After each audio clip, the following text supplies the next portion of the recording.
Surtout bisika tu bozwami tozana esengo ya kokutana na bino lisusu mukolo malelo. Bonjour, bonsoir, mbote na bino, mbote na beno, diambo yenu betwabu ezali lolenge asika oyo tozui ya kopesa ba congolais tu mbote bisika tu bozwami ozala na espace Kasai, ozala na espace ne Congo, ozala na espace Swahiliphone, ozala na espace Lingalaphone tozui bongo mokano ya kobanda kopesa bino na mbote na 4 langues nationales oyo tozali koloba en République démocratique du Congo, sans oublier nos confrères ou soit bande konabiso ba citoyens oyo bazali libanda mboka na Paris, na Belgique, na Canada, na Suisse, na Vietnam, na Thaïlande, awa na Brazzaville boza bongo ebele oyo bokomela kangai, surtout bandeko oyo bazali bongo na Angola nazana esengo ya kokutana na bino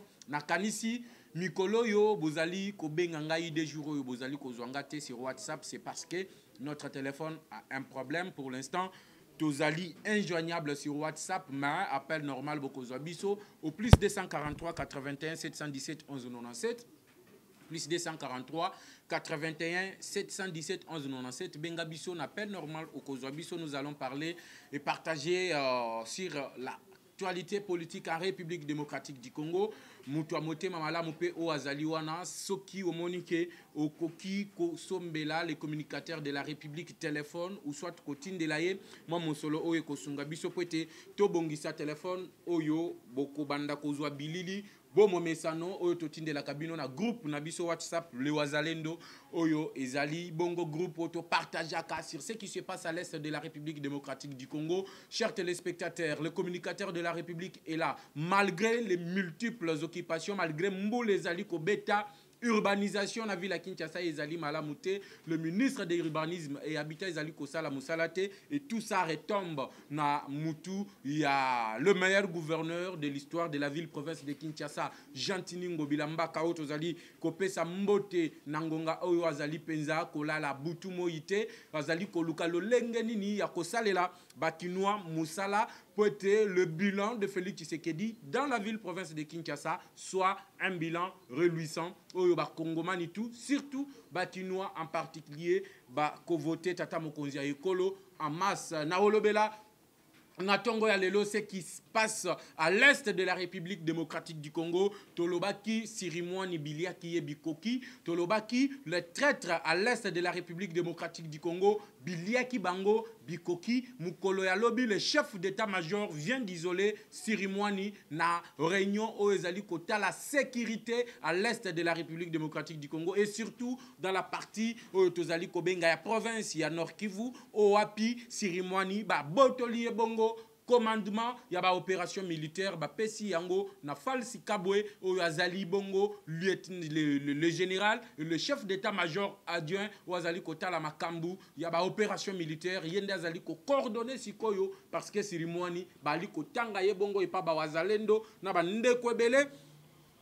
Balandaka biso mingi à l'est de la République démocratique du Congo, Neti Moko, Yaba Oyo, Bazali Bongo, ko trahir la République démocratique du Congo. Tozali ko senga bongo na auditeur général. Peter Sirimwani, Toyoka Kilobi, c'est le sommaire. On a zali ko pesa bino, Toyoka Kilobi, qui a zalaki na front ya République démocratique du Congo. Sachez que la première fois, Oyo Sirimwani a seranda ki na front, c'est là où les M23 bataka ki ba position ya FARDC. Lorsque le monsieur se rend sur le front, yende mutuali kote kabongo ba plan la République démocratique du Congo, Tokobeta Masolo, Awa, Yaba Bibembe, malheureusement, Tchombwezate et Koufi, Oyo, ba Yiwazalendo, Bazali Kolakisa, ba image, ya Bibembe, Yaba IM23, ba soda Rwandais, Oyo, ba Koufi, na parc ya Virunga dans le territoire de Nirangongo. S'il vous plaît, na lobby, bon momesano, bon continuer na ko like émission. S'il vous plaît, soutenez-nous na ko like émission, soutenez-nous na ko commenter émission, soutenez-nous aussi na ko partager lien pour être ba kongomani misusu bisikatu bazwami ba mekape kozwa actualité o ezali koleka à l'est de la République démocratique du Congo. Na kati ya EAC bazali ya kokabwana. Ezali na contingent ya ba Burundi, ezali pe na batu mususu oyo basangani kote na bango baza ba Ugandais, baza ba Sud Soudanais, baza ba Kenya, oyo bango pe baskangami nangamu na bango bazali ko soutenir M23, ba Burundi bazali pour l'exécution du mandat offensif ya EAC. Yango bomona ki mukolo malobi le contingent burundais basala ki communiqué pour s'attaquer na indifférence ya commandement ya contingent mobimba ou soit ya ba troupe ya EAC oyo bazali kotika la indifférent soit suite ya traitement ya ba M23 oyo bazali ko traiter bongo bande konabiso ba burundais oyo bazali ko ya awa na lo solo la ki na bino pona ko talisa bino lo lengenini ndeko oyo azali président ya bayi M23 Bertrand Bisimwa abandaki koloba ete l'Ouganda ou soit le Burundi a perdu sa neutralité parce que bango va signer le partenariat militaire avec la République démocratique du Congo pour traquer ainsi les groupes armés à l'est de la République démocratique du Congo.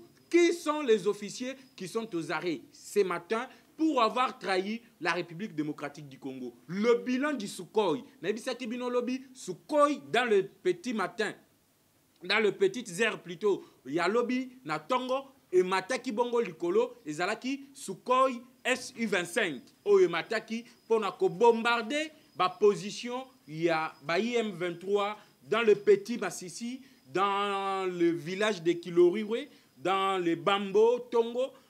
Le bilan est à l'Olengenin. Bokoye Bayango na décryptage de l'actualité politique en République démocratique du Congo. Nous n'allons pas oublier la formation paramilitaire. Il y a des étudiants, il y a ISTA, il y a Goma, Bazali, na minute yo na Kisangani, Bisika Wapi, Bazali Bongo Kozwa, la formation militaire. Félix Tshisekedi, Azali Mutoyo, Azali Koyoke Lamboka Naye, République démocratique du Congo. Encore une fois, bienvenue dans votre numéro de décryptage de l'actualité politique. Jeff Badibanga toujours là à son poste de travail pour vous présenter ces numéros de décryptage de l'actualité politique. Salutations, na maman Fifi Masuka Balobi. Maman Fifi Masuka, la meilleure gouverneure sous Félix Antoine Tshisekedi Tshilombo. To Pesiombote, Bisika Ozali, maman Fifi Masuka, Vitesse Télévision, Congo Flash Télévision, Tozana Posa, Yakokita Lwalaba, Kozwa image, ya Mosala Malamu, Ozali Kosala. Awa na Kinshasa, Tosito Lakisi Lolengenini. Ville province de Kinshasa, Zali Kotongama sur le plan infrastructure, avec Gentini, Ngobila Mbaka, Tolingi Peto Talisa.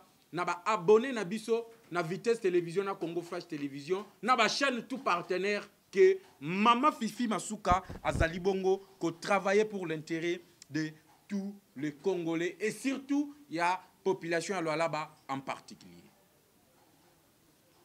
Je commence cette émission na Esengo. Esengo nangai eza koyebisa bino que l'observation a cessé les faits. Ezalaki na ngambu moko ya FARDC awa na kosolola na bino makambo échangé. Makambo échangé parce que depuis que Sirimwani babotolié commandement militaire na Nord Kivu, makambo échangé sur le terrain. Il y a eu détonation des armes lourdes na Tongo ya lelo. Lobby, l'aviation militaire et bandaki musala. Ngaina bino nous avons eu à dénoncer et lokoyo mapinga na biso e bandaki kosala ya ko respecter ces faits alors que le M23 continuait à avancer. Et sengo na ebisi bino na zana esengo na Tongo ya lelo ezali nini? Depuis la prise en fonction, la prise de fonction ya Fall Sikabwe. Oyo boyebi azali géniteur ya Mamadou Ndala.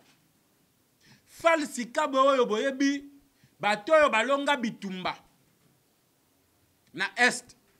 Joseph Kabila kangaki ye parce qu'il avait exterminé bandeko na ye ba Rwandais atia ye na prison ya Ndolo. Boye ya Tshisekedi Félix abimisi ba généraux oyo bayebi terrain malamu. Et parmi ba généraux wana Fall Sikabwe. Nous espérons que Fall Sikabwe akosala musala mabeneti Constant Ndimate. Nous espérons que Fall Sikabwe akozala peut-être neti Peter Sirimwanite. Il est le temps de citer les traîtres par leur nom. Et c'est que Sirimwani babotoli les opérations militaires. Un jour après la prise de fonction, Fall Sikabwe a matissé l'aviation militaire. Il a impliqué la force aérienne de nos forces armées de la République démocratique du Congo dans les combats. La population acclame à l'est de la République démocratique du Congo l'entrée en danse de notre armée. Le mouvement citoyen, même si je vous ai déjà dit que le mouvement citoyen wana bazali ko financer bango et pas candidat moko ba mindele oyo na kolobela na deuxième point oyo akei côté kambo cannabis pas ba américain pour être ba américain ba ya sikoyo ko imposer na tata mokonzi ya ekolo Félix Antoine Tshisekedi Tshilombo a exécuter plutôt makambo yo bango bazali ko dicter biso. Vous avez suivi les sénateurs américains écrire au président de la République. Nous allons parler de ça dans le deuxième point. Mais le mouvement citoyen wana batamboli na Goma bazali ko senga na FARDC atika ko observer cesser les faits, mais plutôt à kende au front à bunda pour récupérer l'intégrité de notre territoire.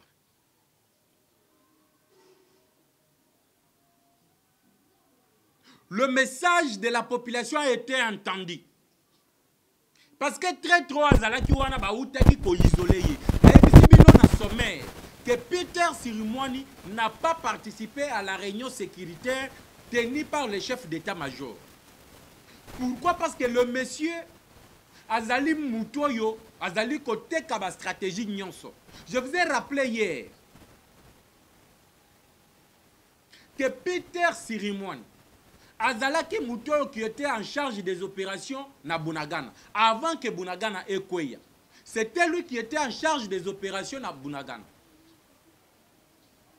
Peter Sirimwani,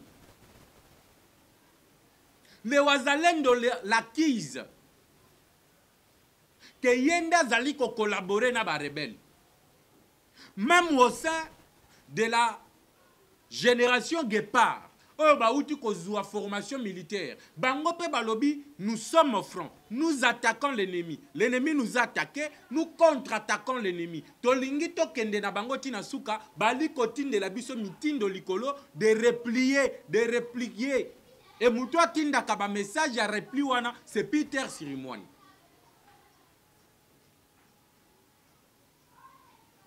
La stratégie amenée ici par Fall Sikabwe Ezali, il a co-utilisé la force aérienne. Et cette force aérienne, automatisika Sukhoi Moko Su-25. Moi, j'aurais préféré, chers compatriotes, Bamatisade Sukhoi Su-25 na Sukhoi 50. Qu'on puisse en finir une fois pour toutes. J'ai reçu les appels du président de la société civile. J'ai reçu les appels de nos frères qui sont au front. Balobi, les communicateurs de la République, il est temps de mobiliser tout le monde. Il est temps que nous tous, nous puissions nous mobiliser pour la cause de la patrie. Pour la patrie. Il n'y a pas l'opposition, il n'y a pas la société civile, il n'y a pas ceux qui sont au pouvoir. S'il y a quelque chose qui peut nous unir, c'est notre patrie, c'est l'intégrité de notre territoire. C'est défendre nos frères et nos sœurs qui sont faibles à l'instant à l'est de la République démocratique du Congo, qui sont violés, tués par l'ennemi du régime sanguinaire de Paul Kagame. C'est ainsi que je pars féliciter premièrement le chef de l'État.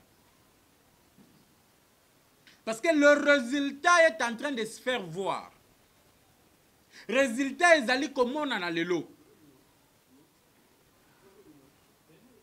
Je vous ai dit, malheureusement, mon téléphone est en panne. Il y a plusieurs morts, Mukolo Alobi. Le bombardement de Sukhoi. Oh, et mataki na tongwa lelo.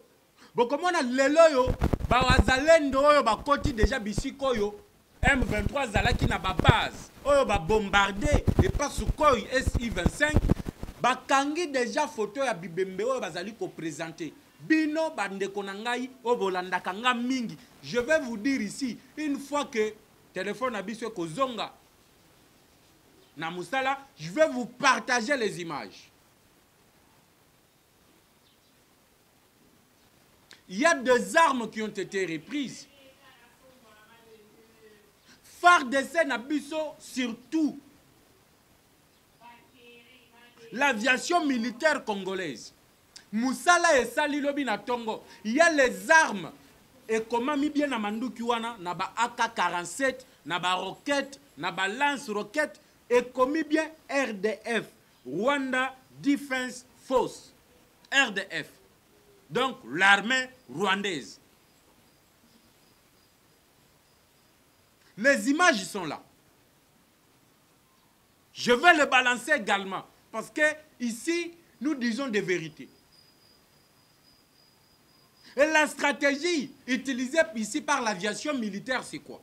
C'est affaiblir premièrement l'ennemi sur le plan d'effectifs. C'est affaiblir l'ennemi en détruisant son arsenal militaire. Arsenal militaire, on est allé, ba mindu qui balance roquettes, ils ont AK-47, ils ont toutes sortes d'armes bazali nango. Lorsque Sukhoi est allé bombarder, bazali ko subir des pertes en vie humaine, le perte dans le matériel militaire, et lorsqu'ils seront affaiblis, la force terrestre va avancer et repousser l'ennemi. Baoyo bakoti kala, bakomi kimi ela déjà, nenge to salaki na bango na niveau ya Kichanga, nenge to salaki na bango na niveau ya Bwiza et pas ya Bawazalenu. Aujourd'hui, chers téléspectateurs, ceux qui ont tali compte Twitter à Bertrand Bisimou, ceux qui ont tali sur Lutani Makengo, a utaki kolakisa bino vidéo moko. Oyo tokangi ba contingent burundais bango bazali ko bunda pembeni ya bayi FARDC lokuta munene bango M23 ba utaki ko bloquer nzela que contingent burundais ya M20 ya EAC bakota na Kichanga te. Et quand je vous parle ici, le contingent burundais balbimi na Kichanga bazali susu na Kichanga te. Parce que M23 kangeli bango nzela azali ko accuser bango que bango bali ko travailler en collaboration avec les forces armées de la République démocratique du Congo et le groupe armé pro-gouvernementaux.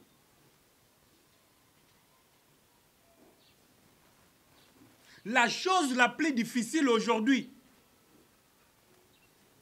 est que l'armée rwandaise bazali ko perdre Batouébélé. Et la stratégie, je vous ai dit, ils ont quoi affaiblir Bango sur le plan effectif. Les Wazalendo qui sont déterminés aujourd'hui, qui ont décrié la mégestion, il y a Peter Sirimouane, la traîtrise de Peter Sirimouane. Les Wazalendo aujourd'hui disent aujourd'hui être en collaboration avec l'armée congolaise, disent aujourd'hui de travailler en collaboration avec l'armée congolaise. C'est ainsi que j'appelle l'armée congolaise à ne pas donner beaucoup d'importance à la collaboration ou soit Makambo Bali Kosala na Monisco. Nous n'avons plus confiance dans la MONUSCO. Nous n'avons plus confiance dans la MONUSCO. J'insiste sur cette histoire de MONUSCO.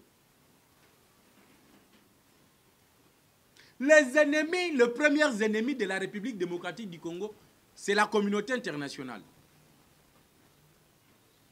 Cette communauté internationale, bangonde bakolo MONUSCO.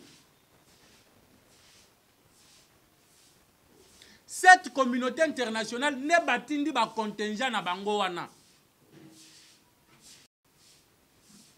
Cette communauté internationale ne bali ko financer batu na bango wana. Mais lelo yo Tshisekedi a pesi bango 2 mois. Totikalika na mois moko parce que nous sommes déjà au mois de novembre. Bakanga bisaka na bango bazonga epa na bango. C'est à ce moment-là, oyo, les aventuriers de la MONUSCO, oyo ba ebisaki biso ke bazali na manduki sophistiqué te ya kobundisa M23. Tomoni bisika oyo ba ravitailler bango na manduki te. Mbala moko ba changer langage que nous avons les armes sophistiquées, oyo nous pouvons faire face à tous les groupes armés, voire même la M23. Nous allons s'intirer ensemble avec les forces armées de la République démocratique du Congo, la cité de Saké et aussi la ville de Goma. Bamoni ba Congolais neti bazoba na bango. Tous les Congolais savent que ba frontière na biso ezali na Sakete. Ba Congolais tout ba yebi que frontière na biso ezali na Goma te. Frontière na biso eyebani entre biso na Rwanda na entre biso na Uganda. L'Ouganda a déplacé les bornes. MONUSCO etikala kolobela yango te. Les loyaux avec la montée en puissance. Aujourd'hui, qu'il y a des stratégies qui sont mises en place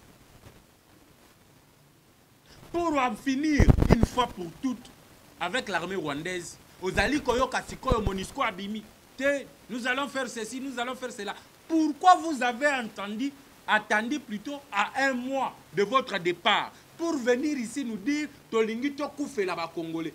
Vous êtes ici plus de 20 ans. Tolobato, tolobate. Plus de 20 ans. Bosala kanine. Botikala kobuku fe la ba Congolais te. Kaka sanza moko etikali pona bino ne bokoku fe la ba Congolais. C'est le moment de dire la vérité. Bato bazozo yemisho, botinde lango ba casque bleu, botinde lango Antonio Guterres, vous interpeller les yango, vous interpréter les yango. Vous bisaye que le communicateur de la République a le biboui. Bo kanga bisaka na bino, bozonga. Vous étiez venu ici, chers compatriotes, botikana na lobe la bango. Yope bisika ozo la nanga si tu es en commentaire. Écrit pour émission na lingi, bo partager ngo comme le ti Antonio Guterres. Bo partager ngo comme le ti Félix Antoine Tshisekedi Tshilombo, muko Antombolo yo kangai. Bato baza ba traître bazali kokosa ba kongomani. Ils sont là. Plus de 20 ans, tolo bakaka 20 ans. Batikala ko beaucoup fait là ba congolais te. Permettez-moi, excusez-moi. Batikala jamais koku fait là-bas Congolais. Ils n'ont jamais versé leur sang pour les Congolais. Le mandat de la MONUSCO est qui maintient de la paix. Ils n'ont jamais maintenu la paix en République démocratique du Congo. Au contraire, basi d'Africains, baouti kozongi sabango et panabango, parce qu'ils ont transformé nos filles, nos femmes, nos sœurs, neti ba esclaves sexuels na bango. C'est le temps de dire la vérité. Je vous ai dit, je suis le communicateur de la République. Soit émission où Tindelango Fachi Beton. Soit émission où Tindelango Antonio Guterres. Parce que Kanda ezali à Komata. Batouana ya MONUSCO nde ba bimisi bandeko na biso basi ba komisa bango ba esclave sexuel na bango. Les faits sont prouvés. Na batu mususu bazali ko benga violence. Et pas na bango bazali ko benga ngo erreur. Non. ezali RRT bagyewa au Congo au lieu ya ko maintenir la paix o ezali manda na bango bakomi kokomisa bandeko na biso ya basi ba esclave baye kosala kindumba bali kolia misolo à l'état ya ofele. On a arrêté ici contingent ba ukrainien na ba minéré na ba pne balongoli ba chambre à air ya ba pne na mituka na bango ba kotisi ba minéré na kati ya ba pne ya mituka. On les a arrêtés ici. Bayaki pour maintenir la paix, mais ils nous ont volé, ils nous ont pillé, bayibi biso na basi na biso ba violé na bango bandeko na biso basi ba sali na bango ba sakani na bango ndenge balingi. C'est aujourd'hui au bazo biso nous sommes prêts à mourir parce que tikali un mois pour te bakende. Ba moni biso bazoba na bango tikata na lo ba terme ya Moïse Katumbi bazali kozoba biso, bali kozoba ba congolais. Faites attention. Premier ministre Jean-Michel Samaloukonde, ces gens-là bazali kozoba gouvernement. Nous les communicateurs de la République, nous attirons l'alarme. Nous attirons la sonnette d'alarme. Partagez monsieur Ekomati et pas Mouyaya. Nous voulons que Mouyaya nous dise clairement que MONUSCO, malgré Makambo Balobi, bako kende na au mois de décembre. Le retrait accéléré et Sengeli Zala. Et Sengeli Zala maintenu. Le M23 est eu Bunagan, M23 est eu Kichanga, M23 est eu Petit Massissi, M23 est eu Kilorure, M23 est eu Bouiza, M23 est eu Bambo, M23 est eu Kibumba, na misuya ou MONUSCO. Basala qui est l'autre côté. Lelo, bango ba moni frontière na biso eza sake, frontière na biso eza MONUSCO, eza Goma. Vous allez kozoba banani. Et ceux qui croient aussi, c'est le moment, chers compatriotes, de nous mobiliser ensemble. C'est le moment de nous mobiliser ensemble et de dire non à l'agression. L'agression n'est pas seulement rwandaise, l'agression elle est ougandaise, l'agression elle est de la communauté internationale. La communauté internationale nous agresse. Voilà pourquoi j'ai félicité Félix Tshisekedi. Parce que jeune tout Congolais, il faut que l'ennemi numéro 1 de la République démocratique du Congo, c'est le Rwanda. Botangisa, monsieur Tony Mwabakazadi. L'année prochaine, j'aurais voulu que le programme d'enseignement n'abisse changé. Bana nabiso banda premier primaire, il faut que le Rwanda, c'est le premier ennemi de la République démocratique du Congo. Et sengeli bana nabiso bacha na mitu nabiso, que ennemi nabiso ezali Rwanda, ezali Uganda. Ezali pe communauté internationale. Cette communauté internationale ba koti kalaka jamais kolinga biso. L'engagement et l'éveil de conscience patriotique, il faut que nous puissions le faire à tous les niveaux. Bajen basu déjà conscience wana. Éveil de la conscience des jeunes. J'applaudis mes frères jeunes, mes petits frères jeunes. Oyo, il y a université, il y a ISTA. Na beteli bino maboko. Parce que je vous ai vu, vous avez quitté Goma pour être la formation paramilitaire na Kisangani. J'applaudis cela. C'est ça l'éveil de la conscience. Chaque Congolais doit savoir manier l'arme pour défendre l'intégrité de son territoire. Moutoya ko intimider binote. Na Ukraine yangwana. Ukraine yangwana. Tout Ukrainien zo munduki pour défendre l'Ukraine. Et tout Congolais faut zo munduki pour défendre la République démocratique du Congo. Baye la binote ba message à intimidation. Je vais parler hein. Dans le lobby, je vais organiser une marche. Ce qui est sengeli to ça la marche wana un mois pour réclamer l'expulsion de l'ambassadeur américain na sol congolais Toko Sala Yango.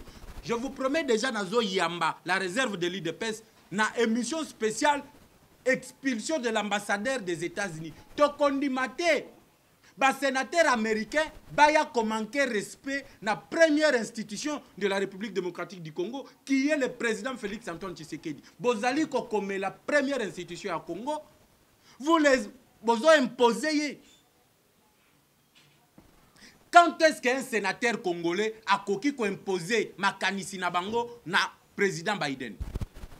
On n'est pas un sous-État des États-Unis d'Amérique. Je vous promets l'émission spéciale. Tozo Bandayango Lelo. Nous allons manifester pour réclamer la ministre des Affaires étrangères. Nous là, nous voulons te voir en action. Sois actif. Les Américains, Bazabanani. Ces Américains, ils sont à la base des conflits dans le monde. Les Américains, mais pourquoi les faire confiance? Vous avez peur de quoi? Tournez les dos vers les Américains. Le Mali est là, le Burkina Faso est là. Les exemples sont les gens. On peut se passer des Américains. Oh, le loba kata bakor commerciaux. Congolais, il y a Kabilo Konine ou Takan États-Unis. Ce sont eux qui profitent de nos minéraux, de nos ressources. Et pourquoi avoir toujours peur? Dans le lobby, to bandi lelo, expulsion, y'ambassade, ambassadeur ya États-Unis. Bakoki ko sakana na ba Congolais bongote. Et tout ça, c'est le fruit d'un opposant qui a mené des lobbying au niveau du Sénat américain. Il a vendu la République démocratique du Congo. Nalobi, pour ne rien rater, na combat opposant wana, na émission Ezolanda. Nalobi, je vais recevoir la réserve de l'IDPS ici. Tokolobela yango. Comment expliquer que la même communauté internationale Oyezali ko condamner ici pour avoir agressé l'Ukraine, Oyezali ko soutenir Israël, Oyezali ko bombarder les terroristes, Oyezali ko israéliens. La même communauté internationale condamne le Congo qui veut se défendre de son agresseur. Blakem wana kizengi ya Blakem, permettez-moi le terme. Azo benga Tshisekedi ya yebisie, retire tes hommes pour na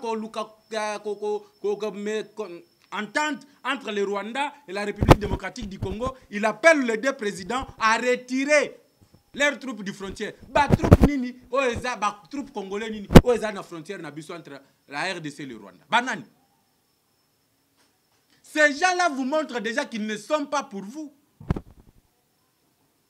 Les autorités américaines relayent ce que Paul Kagame dit. Mais l'ami de ton ennemi, c'est ton ennemi.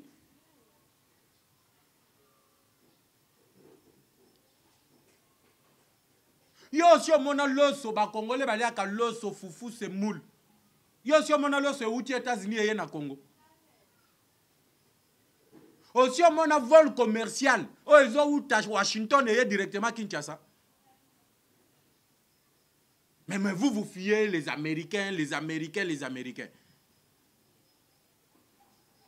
Les mêmes personnes qui sont derrière. Je vous avais donné objectif, il y a guerre Rwanda. Je vous ai dit, je vous ai donné des objectifs.